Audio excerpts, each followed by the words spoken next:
Kaka. Kaka, naninibago po ang baby.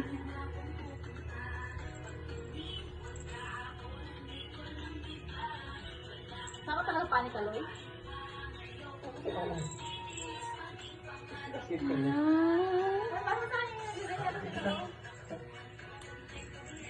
Hindi, kaya pansin ang isa, no? Pag nasanay, mag-away niya.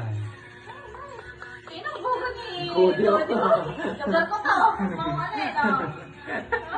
Bad yan? Hindi kayo makipaglaro. Oh, hindi kasi na po, di po na. Naninibago pa kasi yan yung Coco eh. Kadi. Inay. Pagpapalik sa buko? Mm. Ano, dadali mo sa bahay na dalawa? Aloy mo?